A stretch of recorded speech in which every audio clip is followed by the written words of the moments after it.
The story begins with Takumi Iruma trying to figure out what is happening to him. Then, he sees a goddess in front of him, apologizing because he was mistakenly summoned to this world. As Takumi wonders what she means, the goddess explains that the Holy Sidonia Empire was using a forbidden summoning spell to summon heroes, but he was mistakenly caught in the random selection process. The machine selects souls randomly, and he was picked as well. The goddess becomes furious because the spell is too dangerous. It could even cause the collapse of their worlds. She tries to stop the spell but cannot, so she has no choice but to bring him here. Takumi requests that she send him back to his world, but the goddess says she cannot because she has done something to ensure the forbidden spell can never be used again. Takumi wonders what will happen to him, and the goddess feels bad for him. So she offers to send him to a fantasy world and give him her super blessing. With no other choice, Takumi accepts her offer. The goddess gives him a magic crystal containing her blessing and sends him to a different world. Takumi wakes up in a forest and notices that he is now a young and handsome man. Checking his supplies, he finds some money and food. Takumi then checks his status and notices he can use magic, so he decides to give it a try. On his first attempt, he's able to perform multiple types of magic without any incantations. This makes him happy, and he realizes he needs to find a nearby village. On his way, he spots a high-quality piece of food, and his appraisal skill tells him it can be used to make a spear. Using his blacksmith skill, he turns it into a spear. He then appraises all the plants nearby and is pleased to find that most of them can be used to make some sort of potion. He collects all the plants and stores them in his item box skill. Suddenly, a girl comes running toward him, chased by a rabbit monster. The rabbit monster jumps to attack, which freaks out Takumi. In his panic, he accidentally kills the monster with his spear. As a result, he gains the warrior job class, but he's not too happy about it. The girl Molly thanks Takumi for saving her life and reveals she lives in a nearby village.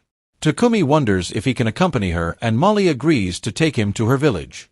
Meanwhile, in the Holy Sidonia Empire, the three heroes who were actually summoned by the Empire wonder what is going on. A mysterious woman named Elizabeth approaches them and explains that they have been summoned to this world as heroes. She begs them to save the world, which is in great danger, and reveals her identity as the first empress of the empire. At that moment, the goddess grants Akane a unique skill that tells her she cannot trust Elizabeth, as she is dangerous. Meanwhile, Takumi reaches Molly's village, where he meets her father, Bunga, and her mother, Martha. Bunga introduces his blacksmith friend Babon to Takumi, and Babon tells him that there are many mines where they can find valuable ores. Takumi asks if he can stay in the village for a while, and fortunately, they have no problem with it. However, the village doesn't have an inn or hotel, so they take him to an empty plot of land and decide to build him a new house. Before they can even start, Takumi uses his magic to level the ground. The villagers are surprised that Takumi can use magic, and they all help him build a nice house. The house includes all the necessary facilities, and Takumi has already mined some ores with Babon. He begins using his alchemy skill to turn the ores into ingots, a process that takes him little time to complete. As he continues his work, Molly comes to call him for dinner but finds him collapsed on the ground.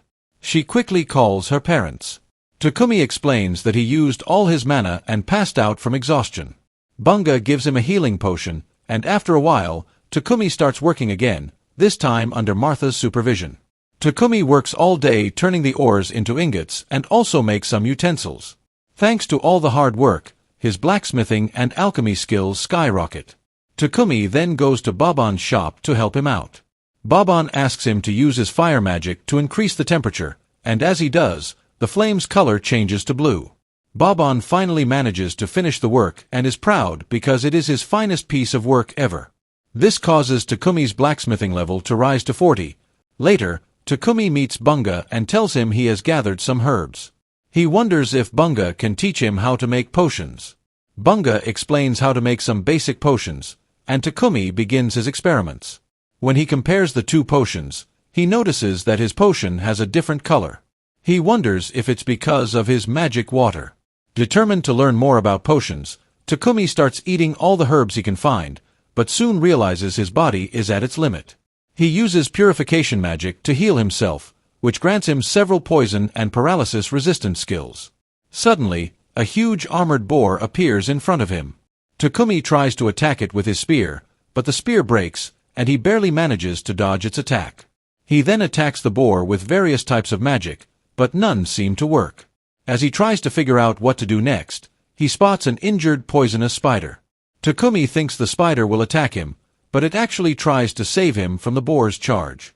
The spider becomes more injured, and Takumi struggles to figure out how to save himself from the boar. As the boar begins to charge, Takumi acquires the intuition skill. With his newfound insight, he jumps in air and uses his alchemy skill to decompose the boar. He finally manages to defeat it. Afterward, he goes to thank the spider and notices it is in bad condition. He heals it with his magic. Just as he's about to leave, the system asks if he wants to tame the spider. Takumi decides to tame it and names it Maple because it has a maple-shaped mark on its back. As a result, the spider evolves and regrows its legs. The villagers are surprised that Takumi defeated the huge boar, but they freak out when they notice the spider on his back. Takumi tells them that he tamed the spider, and Bunga finds it strange because it's hard to tame insect monsters. The villagers then decide to feast on the boar meat, and Bunga gives all the leftovers to Takumi so he can sell them in the city. Takumi wonders where the nearest city is, and Bunga tells him that there's a city named Bolton. Meanwhile, the goddess watches everything happening to Takumi. Another goddess wonders why she gave him her blessing and sent him 1 year into the past, but the first goddess offers no answer. The next day, Takumi wakes up to find that Maple has tied him up in her web. When he asks her why she did that, she complains that he never plays with her. Realizing that he has been spending most of his time working, Takumi promises to play with her today. As Maple excitedly begins playing with him, Martha walks in with his clothes and notices that Maple can produce spider silk. She quickly starts making cloth out of the web, which makes Takumi wonder what is so special about spider silk. The women explain that it is a luxury item only nobles can afford. Takumi realizes how valuable it is, but just as he asks Maple to come play with him, she refuses, having already found some new friends. With nothing else to do, Takumi heads to Bobon's shop. Bobon has prepared some armor and boots for Takumi, and he checks to see if they fit him perfectly. Then, Bunga arrives at the shop and informs Takumi that a trader from Bolton City will be arriving next week. They have already arranged for Takumi to ride in the trader's carriage. Feeling grateful for their help, Takumi thanks them for everything they have done for him.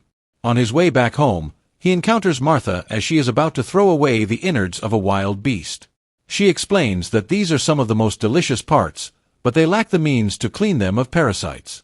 Takumi uses purification magic to cleanse the innards, but when Martha realizes he can use light magic, she warns him not to show this ability to anyone. Curious, Takumi asks why, and Martha reveals that light magic is an extremely rare skill that could make him incredibly rich. Before leaving, Takumi wants to repay the villagers for all they have done for him. Using his earth magic, he creates a protective wall around the village. Then, he uses his alchemy skill to craft tools that will make their daily lives easier. Finally, the trader Paypek arrives at the village with his carriage, and Bunga introduces Takumi to him. After the introductions, Takumi hands Bunga a bottle of potion and tells him that he has prepared 100 bottles in his room. Paypek notices the potion and becomes curious, so he examines it himself and sees that it has a very different color. After inspecting it, he hands the potion back and heads to his carriage to wait for Takumi. Then, all the villagers gather to say goodbye to him. Martha gives him a piece of cloth that they made together as a thank you gift for everything he has done. Takumi thanks them for taking such good care of him and finally boards the carriage to leave for the city. As all the villagers gather to give him a final farewell, Paypek comments that they must truly love him. Inside the carriage, Takumi meets a C-rank adventuring party known as Lion Fong, whose members include the young and emotional Heath, a red-haired girl named Riel, and a silent, gloomy man named Boger. As the journey continues, Paypek asks Takumi if he is willing to sell some of his potions, and Takumi agrees. Just then, a group of goblins begins approaching their carriage. However, it is not a big problem for the C-rank party, and the three of them quickly deal with the threat. After 3 days of continuous travel, they finally arrive at Bolton City. Takumi heads to the Adventurers Guild along with Lion Fong. He decides to register himself and Maple with the guild, but the receptionist informs him that there is no alchemist guild in the city. However, he advises Takumi to register anyway, as the guild card can serve as proof of identity. Takumi agrees and registers himself, listing Maple as his pet. Later, he meets with Paypek to show him his potions. Paypek is already impressed by their quality and offers 10 silver per healing and stamina potion and 15 silver per mana potion. Takumi calculates the total amount and feels that Paypek is offering too much money. He wonders why someone he just met would be so generous and begins to suspect that Paypek might have ulterior motives. Paypek then mentions that he has already arranged a nice house for Takumi. Takumi protests that he doesn't have enough money to buy a house, but Paypek insists that he rent instead. He sends Takumi with his servant to check out the property. When Takumi arrives, he is shocked to see that it is a huge mansion, complete with a workshop. The servant informs him that the rent is only 1 gold coin per month. Takumi finds the price surprisingly cheap and believes he can afford it without any problems, so he agrees to rent the mansion. As they start heading back to Paypek, a strange smell from the sewers begins bothering Takumi. The servant informs him that the sewers are not purified because purification devices are too expensive and only nobles can afford them. The next day, Takumi moves into his new house and begins working on building a toilet. Using his fire magic, he bakes the clay at high temperatures, which drains a lot of his mana. He drinks some potions to recover and finally manages to create a shining toilet. Just then, Takumi hears Paypek's voice. When he goes to check, he finds that Maple has tied him up in her web.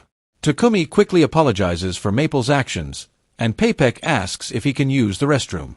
Takumi directs him to the toilet, but Paypek quickly comes out, surprised. He has never seen anything like it and wonders what it is. Takumi explains how it works and even mentions that he attached a purification device so the water remains clean as it flows into the sewers. Paypek realizes that Takumi can use light magic, and Takumi pleads with him not to reveal his secret to anyone. Paypek agrees to keep it confidential but asks Takumi to make him 100 toilets. With no other choice, Takumi agrees to his demand. Seeing the scale of the task, Paypek suggests that Takumi contract a slave to help. Takumi is against the idea of using a slave for work, but Paypek insists, explaining that a slave bound by contract will not reveal his secret and can also help manage the huge mansion. As Takumi debates what to do, he receives a reminder from the guild to complete his monthly quest. Realizing that he will need help to complete such a dangerous task, he finally agrees to contract a slave. Paypek then takes him to a trustworthy slave trading company. While Paypek arranges the meeting, Takumi starts wandering around. That's when he notices a beautiful elf girl standing in front of him. He is amazed by her beauty, but to his surprise, she simply tells him to go home. Takumi is confused, not understanding why she is saying that. Later, Takumi and Paypek meet with Mulan, the owner of the slave trading company. Paypek tells her that Takumi is looking for a slave, but doesn't want to use a slave contract. Takumi explains that slave contracts are not a thing where he was born. Mulan reassures him that slaves in her country have protected rights. Both parties are forbidden from causing life-threatening harm to one another, and the master cannot force the slave to perform actions beyond what is agreed upon in the contract. Takumi feels that the slave contract is pretty similar to an employee contract in his original world. Then she asks what type of slave contract he wants. Takumi tells her that he needs someone who can manage all the work in his mansion and should be a capable fighter because he will be doing some quests in the dungeon. Mulan thinks that he needs 2 different slaves, so she calls Maria, who has received training in reading, writing, and general housekeeping. Takumi tells her all the details of the mansion and the work she has to do. Maria feels that she can manage everything by herself but mentions that she will not do anything other than housework. Takumi clarifies that he doesn't want anything else from her. Mulan then claims that they do not have any war slaves right now. However, Maria mentions that they have Sophia, but Mulan quickly tells her to keep her mouth shut. Takumi becomes curious about Sophia and insists on meeting her. This leaves Mulan with no choice, so she decides to take him to Sophia's room. Mulan explains that Sophia is a war slave who was captured during a war 50 years ago. Due to this, her right hand and left leg have impaired movement. She also has elemental magic, but due to some sort of curse, she cannot use it. Takumi wishes to talk with Sophia alone, so Mulan leaves the room. He then checks her status and finds that Sophia is incredibly strong. He thinks that if he can cure her and remove the curse, she will become a valuable fighting asset. Without hesitation, he decides to form a contract with her, but she protests, believing she will be useless to him. Takumi assures her that he can cure all her ailments. Mulan is surprised that Takumi claims he can lift a curse that has shackled Sophia for over 50 years. Delighted by the possibility, she happily decides to hand Sophia over to him. She then begins the contract ceremony, casting a magic spell that forms a contract between the three of them. After finishing the contract, Takumi takes them to his home, where they are greeted by Maple. He introduces her to them as his pet. Takumi then starts showing them their rooms, and they are surprised to learn that they will each have a personal room. He then tells them to use the bathroom, but Sophia hesitates, believing that slaves should not use it before their master. However, Takumi doesn't care who uses it first. As they take a bath, Maria feels that Takumi is a really kind person, but Sophia senses that something is off. When she saw the contract, she noticed that most of the details about Takumi were missing. After they come out of the bath, they see that Takumi has already prepared dinner for all of them. Maria starts crying because she feels useless, so Takumi promises that he will let her do the rest of the work. Sophia thinks it would be rude for them to sit with him during the meal, but Takumi assures her that he would be happy if they joined him.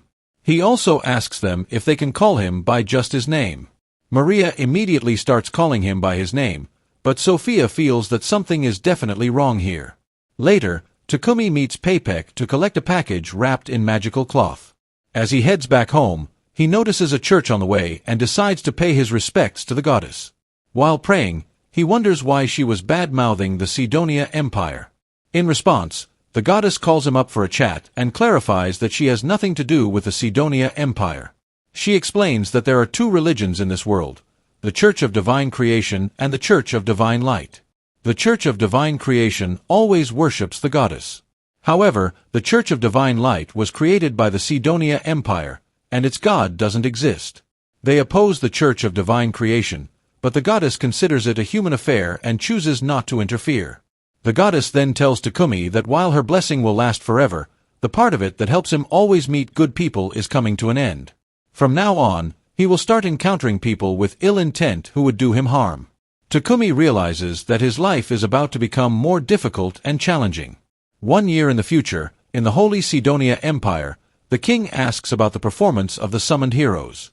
The minister informs him that the 3 heroes are currently training with the great masters. Akira and Yamato are learning sword fighting from a great master because they believe they are training to save the world. However, Akane refuses to do anything because she knows Elizabeth is lying to them. As Takumi returns home, he trips, causing all his items to scatter on the ground. Sophia tries to pick up the package, but Takumi quickly hides it using his item box skill. However, Sophia has already noticed that the package was wrapped in magical cloth, making her wonder why he was trying to hide it. Curious, she goes to the workshop to check what he is doing. When she looks inside, she sees him doing something crazy while saying Maria's name.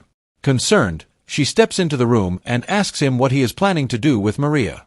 But suddenly, she faints, and the system alerts Takumi that she is extremely exhausted. He takes her back to her room and learns from Maria that sudden movements always make Sophia extremely tired. Takumi suspects this is due to the curse, so he casts a dispel spell followed by an advanced healing spell on her. Later, when Sophia wakes up, she tries to warn Maria about Takumi, but Maria tells her that he has already healed her body and that she can now use her magic again. Realizing this, Sophia meets with Takumi to thank him for what he has done for her.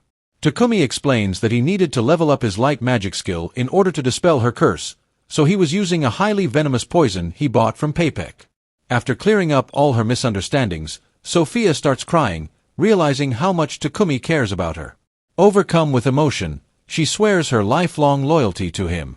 The next day, Takumi goes to the National Library to find books on alchemy, but in such a large library, he only manages to find 4. He wonders why that is and realizes it's because the books are written in the language of an ancient magical civilization. As he heads back home, he thinks about how he is able to understand all languages because of the goddess's blessing. After arriving home, he prepares all the toilets so he can send them to Paypek. Once he finishes his work, he decides he wants to take a break and go on a journey. He asks Sophia to accompany him as his bodyguard. Maria, however, says she also wants to go with him. Takumi feels it would be too dangerous for her, but Maria starts crying because she feels she will be all alone in the huge mansion. Seeing this, Takumi checks her status and finds that she is actually strong enough to become a capable battle maid. He then agrees to take her along, and Sophia offers to teach her magic and combat skills. Takumi then goes to his workshop to make weapons and armor for them. He asks them what kind of weapons they want.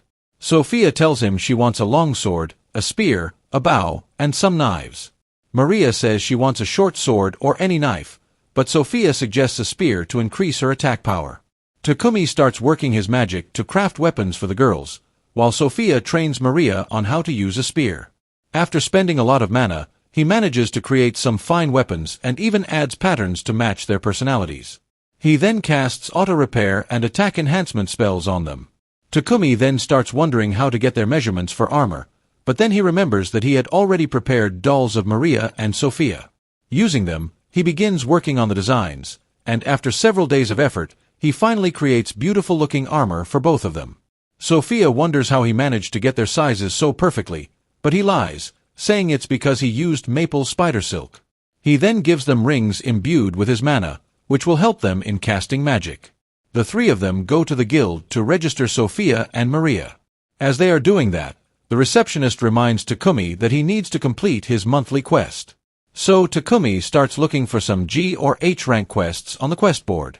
A D rank party with 3 muscle heads approaches them and starts bothering the girls.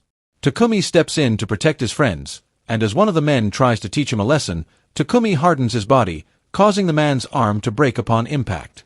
Hearing the commotion, the guild master arrives, and the receptionist, Hans, explains everything that happened. The guild master orders Takumi to come to his office, and Hans wonders if Takumi used magic to defeat the man. Realizing that Hans can detect magic, Takumi explains that he coated his body with diamond before punching him. Hans suggests that Takumi should be immediately promoted to D rank. The guild master agrees and offers him some quests to test his abilities.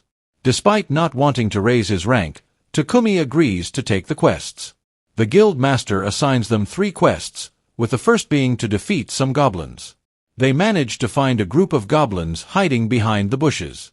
Sophia takes out 2 of them, while Maria and Takumi defeat the remaining 2. As they continue, they start encountering more and more goblins, making them wonder why there are so many in the area. Sophia thinks there might be a goblin colony nearby and warns that they may encounter a goblin general. Takumi feels they should head back since defeating a goblin colony usually requires at least 5 D-rank parties. However, Sophia is confident that they can handle it if they all use their magic. Suddenly, Maple senses that she is about to evolve, so Takumi places her in his dimension pocket so she can rest. They soon discover a goblin colony with 400 goblins. Using all their magic simultaneously, they launch a massive surprise attack that wipes out most of them. However, a goblin general and goblin knights charge at them.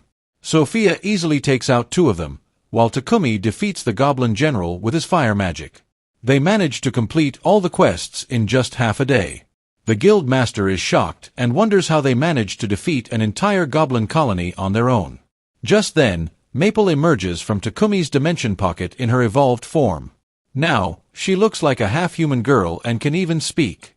Impressed by their achievements, the guild master decides to promote Takumi to E rank and the girls to F rank.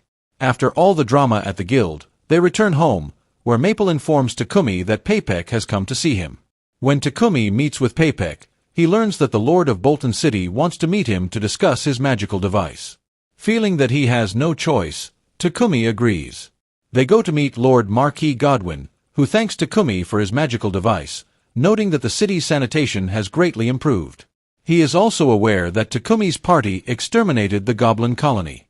Takumi feels that Godwin is a good man and says it was his duty to help the city. However, Godwin warns him not to let his guard down, as the Holy Empire may soon start targeting him. The next day, Takumi used his magic to shape stainless steel into a box-like container and added a magical device enchanted with cooling magic. He finally managed to make some refrigerators. Maria thanked him because now she could cook with fresh ingredients at any time. Now, Takumi wanted to upgrade their equipment since they would eventually have to travel. He planned to create a new set of armor using mithril and adamantite. So, he met with Hans to ask about it, and Hans told him that these materials were very rare.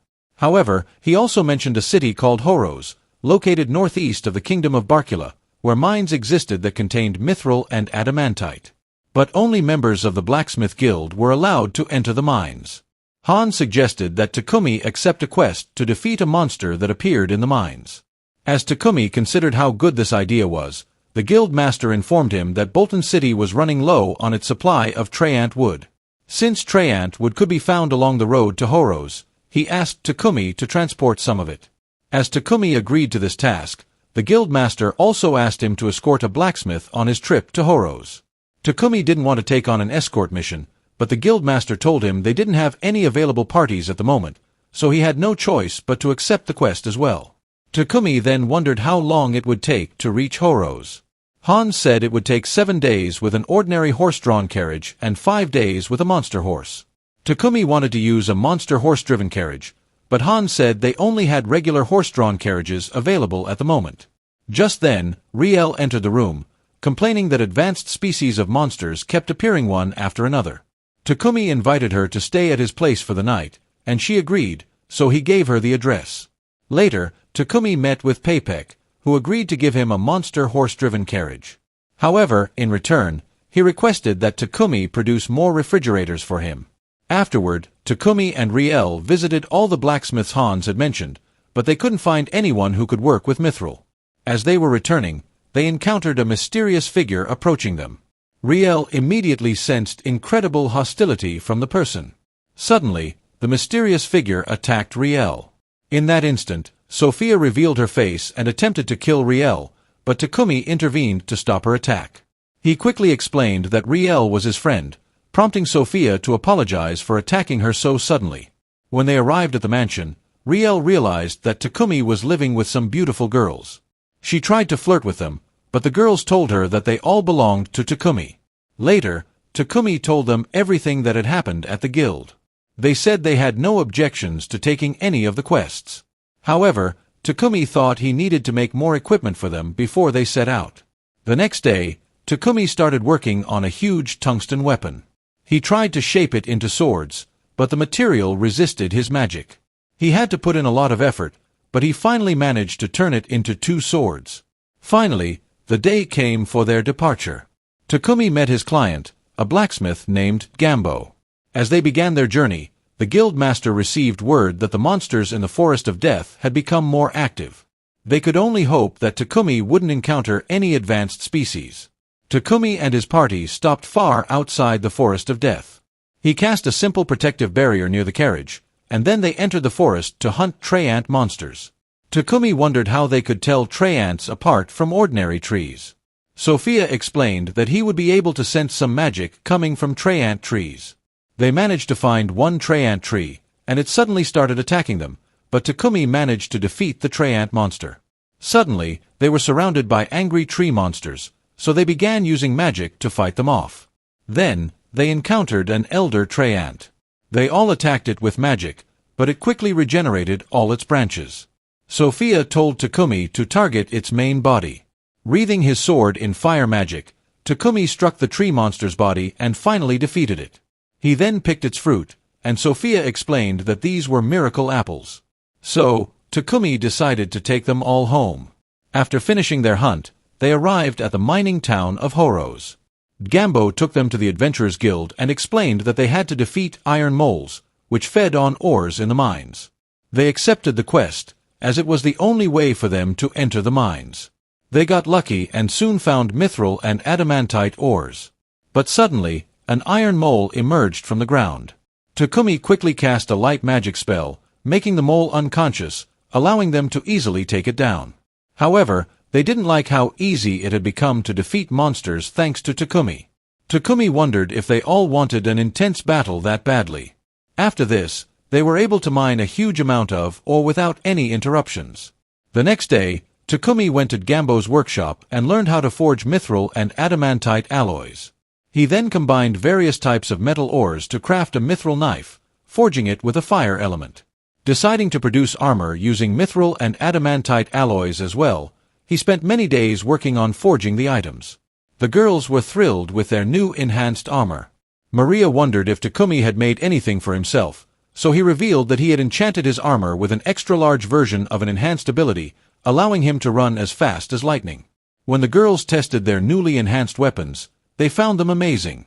Sophia, wanting to protect Takumi with her life, requested a strong and sturdy shield.